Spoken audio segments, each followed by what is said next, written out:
Adonai, me voici devant toi. Je t'offre mon cœur pour que tu sois mon maître, mon Seigneur, mon roi, mon sauveur. À jamais fait de mon cœur ta demeure. Adonai, me voici devant toi. Je t'offre mon cœur pour que tu sois mon maître, mon Seigneur, mon roi, mon sauveur. À jamais fait de mon... ton revenu. Net même. Le net. Voilà pourquoi dans la Bible, alors dans le livre des Proverbes, pour comprendre que on sert Dieu avec son revenu. Et le mot revenu dans la Bible. On va lire le livre de Proverbes chapitre 3. Nous prenons le verset 9e jusqu'au verset 10e. Suivez-moi bien, bien aimé dans le Seigneur. Honore l'Éternel avec tes biens. Je vais vous montrer que c'est là où Paul a pris les mots bien qu'il a enseigné dans Galates 6, verset 6. Amen. Parce que les gens ne comprennent pas les Écritures. À la loi et au témoignage. Honore l'Éternel avec tes biens. Ici, on n'a pas dit avec seulement les choses des champs, tes biens. Et avec les prémices de tout ton revenu. J'aime le mot revenu ici, frère. J'aime le mot revenu. Revenu, ça veut dire tout ce que tu reçois, n'est-ce pas, comme salaire. Tout ce que tu reçois comme bien. Tout ce qui te revient, tout ce qui t'appartient. Voilà. C'est le mot même appartenir. C'est le revenu. Alors, tes greniers seront remplis d'abondance et tes cuves regorgeront des mous. Ça veut dire, Dieu va te bénir. Malachie 3, verset 8 à 10. Dieu va te bénir. Il va bénir le travail de tes mains. Ce n'est pas à dire qu'il faut que tu aies, comme quelqu'un interprété, j'ai suivi l'a dit, il faut que tu aies des cuves dans la maison, là où tu vas venir mettre les vins fermentés qui est les bouts.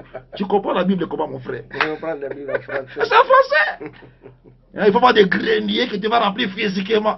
Et il pense que, de physiquement comme ça.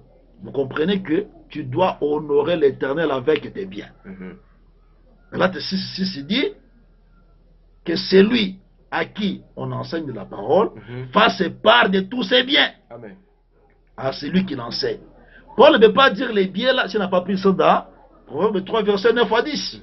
Et les biens là, il faut rentrer encore chez Abraham, il faut aller même chez Moïse, dans Nombre 18. Pour comprendre comment on peut honorer Dieu avec ses biens. Ce n'est pas à raisonner, frère. Merci beaucoup. Vous comprenez ça? Et donc, ce n'est pas l'argent qui est le péché. Ce n'est qu'un revenu. Si tu travailles dans les champs, donne les produits des champs. Si tu as des élevages, donne. Mais si tu as l'argent, tu donnes l'argent. C'est ton revenu. Donc, avec lequel il faut se réduire l'Éternel. Tu as demandé, Malachie 3, il dit apporter toutes les dîmes. Toutes au pluriel. Au pluriel. Et d'autres interprètes disent dîmes d'une année, dîmes de 3 ans, et 3 jours. C'est au pluriel. Vous nous comprenez. Et il faut que les temples soient physiques. Temple physique aussi. Merci beaucoup, frère Hervé. C'est-à-dire qu'aujourd'hui, les temples physiques n'existent plus. Ça n'existe plus selon eux. D'abord, je commence par les temples. Je vais te lire des Écritures. Tu verras que les temples, il est aussi physique. Avec les apôtres, pour que tu comprennes que tu ne lis pas bien la Bible. Je commence d'abord par le spirituel. 1 Corinthiens 3, verset 17. L'apôtre Paul dit, si quelqu'un détruit le temple de Dieu, Dieu le détruira. Car le temple de Dieu est saint et c'est ce que vous êtes. Nous sommes d'accord? Le temple, c'est l'homme. Maintenant, nous allons dans Acte 3, verset 1er. Je joue avec les apôtres. Acte 3, verset 1er. Acte chapitre 3, verset 1er, la Bible dit, Pierre et Jean montaient ensemble au temple à l'heure de la prière. C'était la 9e heure. Ici, c'est quel temple? C'est quel temple, frère? Le temple physique. Est-ce qu'ici, le temple, c'est le corps de l'homme? Non. Donc, le temple physique existe. Jusque dans ces temps, je suis un temple physique, spirituel, mais le temple physique, c'est le lieu où on se rassemble. À l'heure de la prière, là où on part écouter les enseignements, la parole de Dieu, la prière, on fait le service spirituel. Ces lieux-là, ça s'appelle aussi temple aujourd'hui. Amen. Et donc, comme le temple physique de la doctrine existe, spirituellement, dans la révélation, c'est ton corps. De la doctrine des temples, c'est physique. De la même manière que la dîme spirituelle existe, la dîme aussi physique existe. Donc il faut amener la dîme matérielle dans le temple physique. Comprenez ça, mes frères? Maintenant, quand on dit dans Malachie 3, verset 8 à 10, il dit apportez toutes les dîmes.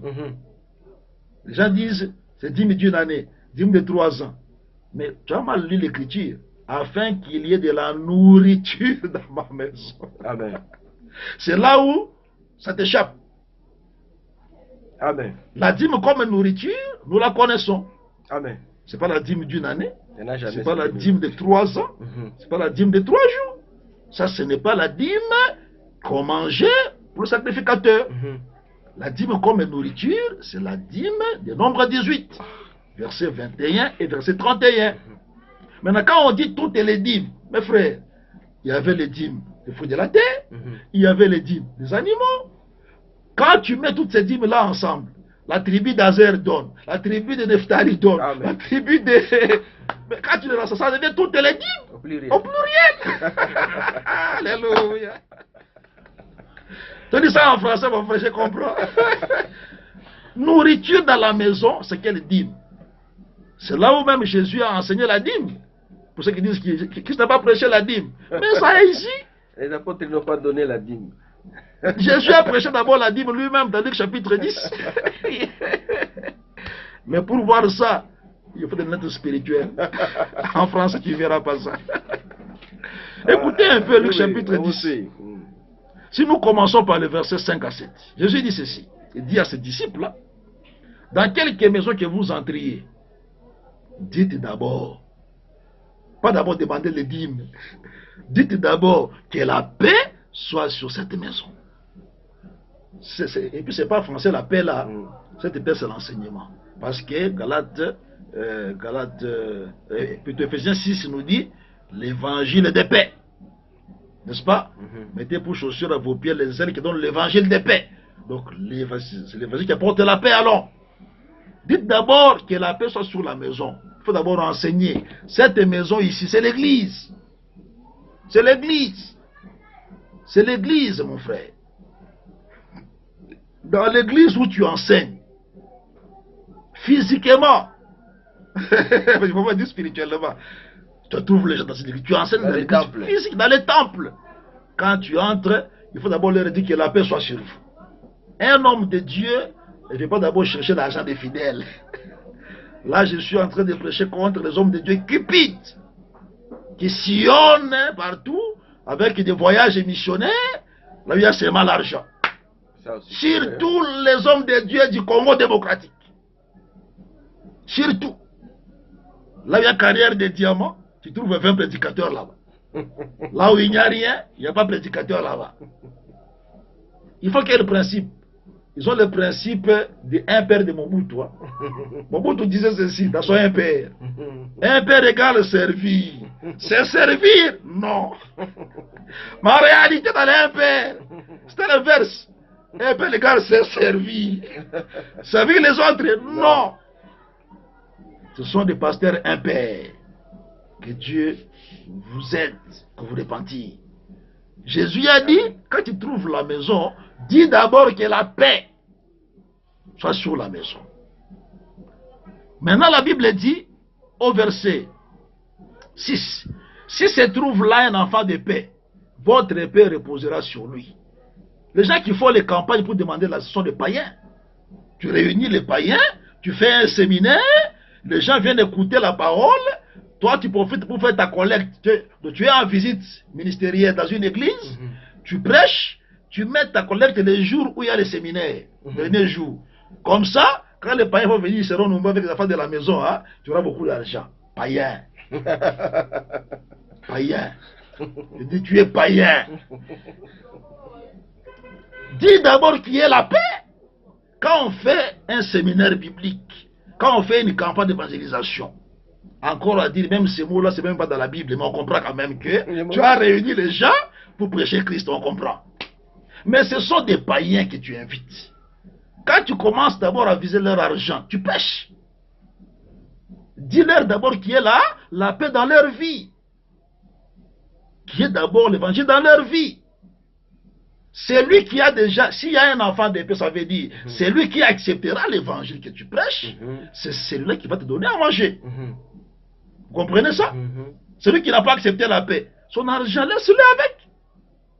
Toi, tu invites les gens au séminaire, à la campagne, allez, on va maintenant offrir pour l'œuvre de Dieu. Ce sont des voleurs, hein? Ils se cachent derrière l'œuvre de Dieu. Bon, on va faire le collecte pour les tôles de l'église. Tu es un voleur, parce qu'après, tu vas demander derrière cet argent-là. On connaît. Dis d'abord qui est la paix. S'il y a un enfant de paix, c'est-à-dire celui qui accepte l'évangile que tu prêches, donne sa vie à Christ, il se convertit, c'est celui-là. Même Jésus a dit à Pierre, va jeter les filets, la hameçon dans l'eau. Les poissons qui fera quoi? Qui sortira de l'eau. Amen. Ouvre sa bouche. Amen. Dedans, il y aura l'argent dedans. Amen. Le poisson est encore dans l'eau, il est encore dans le monde. Il dit, ah, donne-moi l'argent qui est dans... Non, mon frère, non. Mais d'abord l'évangile, le poisson d'abord quitte l'eau. Amen. Se sépare du monde. Il devient enfant de Dieu. Amen. Maintenant, tu peux lui ouvrir la bouche. Amen. Les personnes qui sont dans les eaux avec leur argent, laissez-les là-bas avec. Amen. C'est pour dire que c'est lui qui accepte la paix que tu amènes comme évangile. Maintenant, Jésus dit au verset 10, il dit ceci, au verset 7, il dit, si se trouve là un enfant de paix, votre paix reposera sur lui, sinon il reviendra à vous. Demeurez dans cette maison-là, vous comprenez? Les enfants de paix. Mangeant et buvant, ce qu'on vous donnera, car l'ouvrier mérite son salaire. Et n'allez pas de maison à maison. Toute église ne sera pas sauvée. On ne doit pas aller de maison à maison. Dieu est venu seulement chercher les enfants d'Abraham. Alléluia. Amen. Ce qui donne la dîme sans problème. Vous comprenez ça? Donc, Jésus enseigne que quand tu es dans l'église, tu restes dans cette église-là, tu as prêché l'évangile, tu as accepté l'évangile, tu mangeras ce qu'on te donnera. La nourriture. Là, ça, ce n'est pas quand tu fais, c'est qu'on te donnera donc. Mais on oui, te donne des, tu prends, il faut là. Ah, frère Hervé. Jésus, quand il enseigne là, il ne peut pas contredire Moïse. Il ne peut pas aller au-delà des prophètes. Il ne peut pas aller dans des prophètes. Il est venu accomplir la loi ou les prophètes. Il ne peut pas contredire. Amen. Quand Jésus parle ici de nourriture qu'on te donnera à manger, il sait déjà que dans la loi, il avait prévu quelle nourriture on doit manger quand on prêche l'évangile. C'est la dîme. Donc, c'est lui qui reçoit la dîme, c'est celui-là qui a enseigné la parole. Les enfants de Dieu ont compris, Jésus a déjà prévu sa nourriture, qui est son salaire. Nourriture, salaire égale la dîme de nombre 18. Amen. Vous comprenez ça? J'insiste. Que dans la doctrine, la dîme existe. Mais dans la révélation aussi, donc prophétie et connaissance, on va expliquer. Ne soyez pas pressés, mes frères. On va expliquer tout ça et vous aurez la lumière pour comprendre la dîme de 3 jours, la dîme d'une année, la dîme de 3 ans, la dîme de la connaissance, c'est quoi, dans la prophétie, révélation, tout ça on expliquera.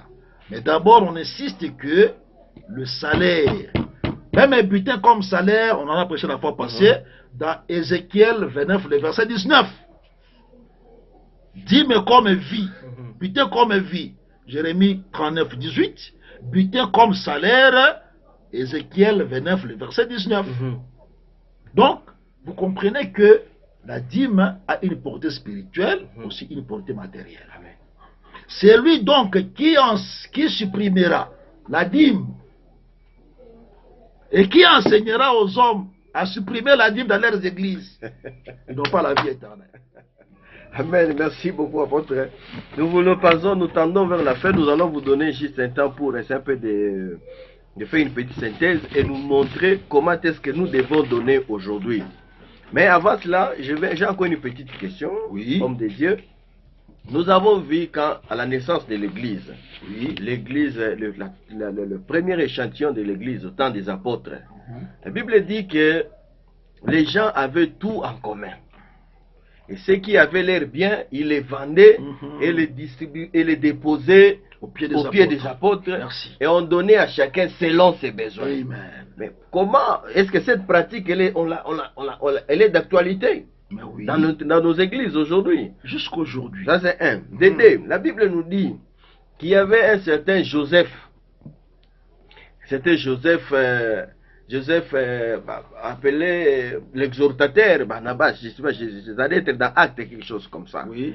Qu'il avait vendu toute sa concession.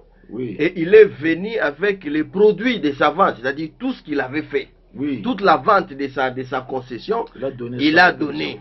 Oui. Mais si à cette époque-là, il y avait l'enseignement de la dîme, pourquoi ce Joseph ne devait pas soutirer d'abord la dîme et puis donner le reste comme un don? Comme un don, je ne sais pas, mais pourquoi on n'a pas vu? Comment est-ce que il a pris tout ce qu'il avait, oui.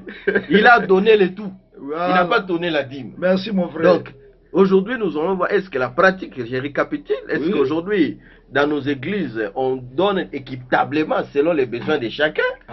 Et d'aider, comment pouvons-nous nous expliquer ce que Joseph avait fait ces jours-là? Pourquoi il n'avait pas tiré la dîme? Merci beaucoup mon frère.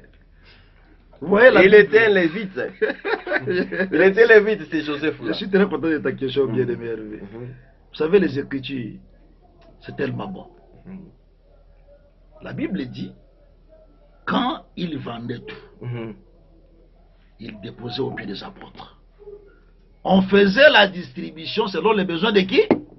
De chacun. Merci. Ça veut dire, quand on veut distribuer à Pierre qui est apôtre, quelle est sa part dans tout là? Je ne sais pas mon frère.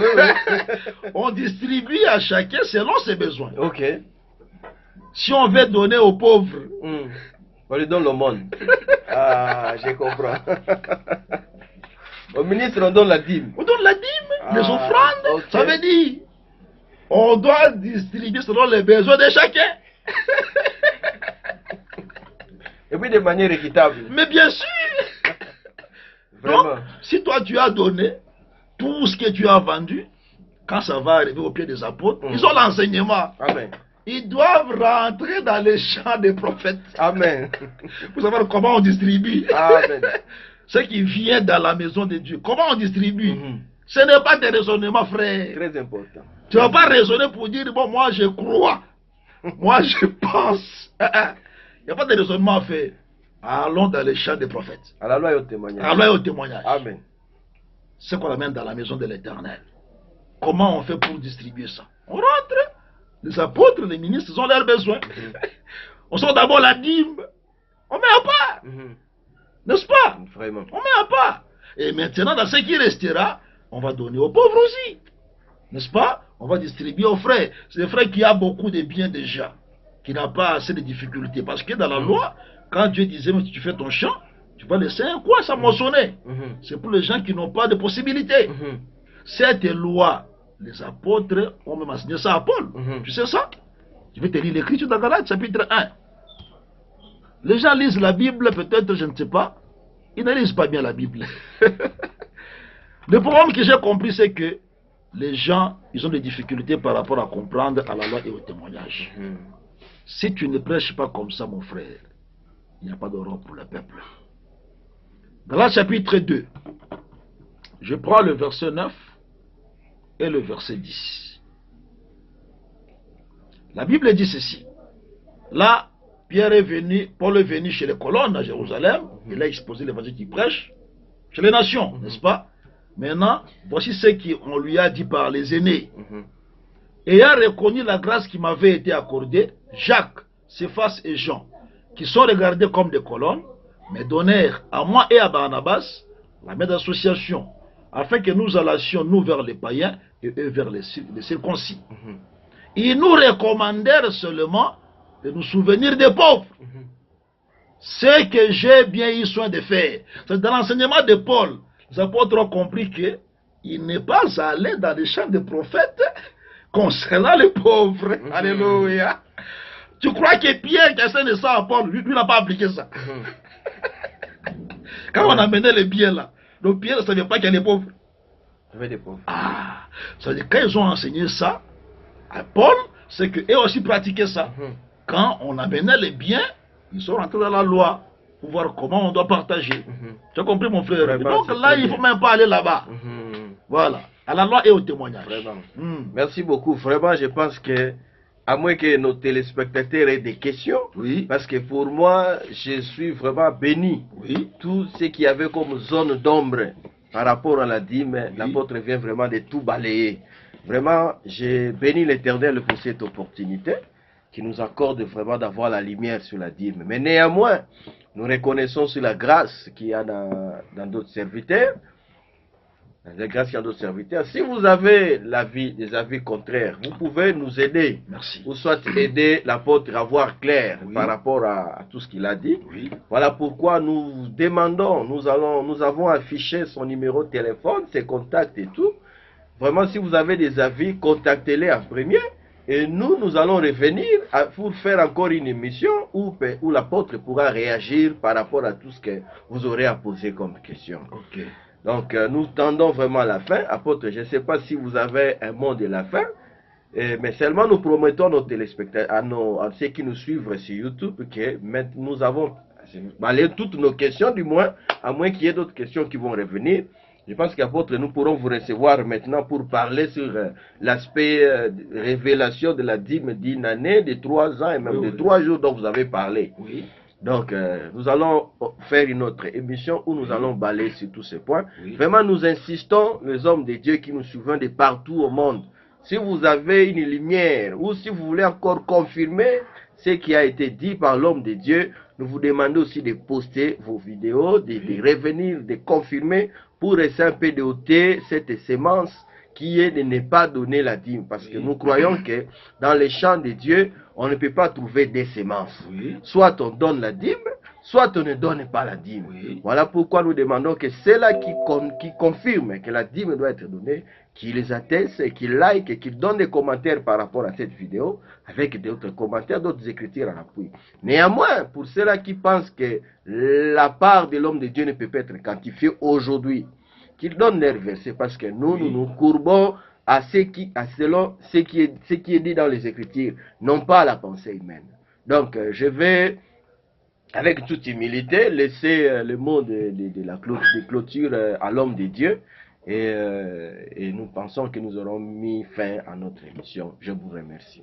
Merci beaucoup, bien-aimé Hervé. Je vais terminer aujourd'hui par l'exhortation. Je reviens encore dans Matthieu chapitre 5, verset 19. C'est lui donc qui supprimera l'un de ses plus petits commandements et qui enseignera aux hommes à faire de même sera appelé le plus petit dans le royaume des cieux. Mais celui qui les observera et qui enseignera à les observer sera appelé grand dans le royaume des cieux. Apocalypse 22, 19 dit, et si quelqu'un retranche, c'est ça supprimé, hein, si quelqu'un retranche quelque chose, des paroles du livre de cette prophétie, Dieu retranchera sa part de l'arbre de vie et de la ville sainte, décrit dans ce livre. Et dans 1 Corinthiens chapitre 15, je prends le verset 1 jusqu'au verset 2. 1 Corinthiens 15, 1 à 2, le bien-aimé Paul dit, je vous rappelle, frères, l'évangile que je vous ai annoncé, que vous avez reçu, dans lequel vous avez persévéré, et par lequel vous êtes sauvés, si vous le retenez tel que je vous l'ai annoncé. Autrement, vous auriez cru en vain. Dans l'enseignement de l'apôtre Paul, il a confirmé la dîme. Et ici et là. Dans l'enseignement de Jésus, il a confirmé la dîme. Matthieu 23, 23, Jésus a dit, vous payez la dîme de la menthe, de la nette et du cumin. Et vous négligez ce qui est important dans la loi. La miséricorde, la fidélité, la justice. C'est là ce qu'il fallait pratiquer, sans négliger les autres choses. Donc, il faut pratiquer la justice, la miséricorde, la fidélité à Dieu, mais sans négliger la dîme. Jésus a confirmé la dîme. Luc 17, il dit, saluez la maison, mangez ce qu'on vous donnera, c'est votre salaire. Il a confirmé la dîme. Les apôtres ont confirmé la dîme. 1 Corinthiens 9, il dit, de même, le Seigneur a ordonné. De même, ça veut dire quelque part, à ceux qui annoncent l'évangile de vivre de l'évangile. Donc, les apôtres, Jésus et les prophètes confirment que la dîme se donne. C'est pourquoi je vous exhorte, mes frères et sœurs, donnez la dîme. Il y a une promesse derrière ça. Les greniers seront remplis d'abondance. Jésus a dit, mettez-moi à l'épreuve. Je vais ouvrir les écluses des cieux. Je vous répandrai la bénédiction en abondance. De tout mon cœur, je dis que le Seigneur vous bénisse et qu'il vous aide à comprendre ces choses. Merci votre salut. Merci beaucoup. Adonai, me voici devant toi. Je t'offre mon cœur pour que tu sois mon maître, mon Seigneur, mon roi, mon sauveur. À jamais fait de mon cœur ta demeure. Adonai, me voici devant toi. Je t'offre mon cœur pour que tu sois mon maître, mon Seigneur, mon roi, mon sauveur, à jamais.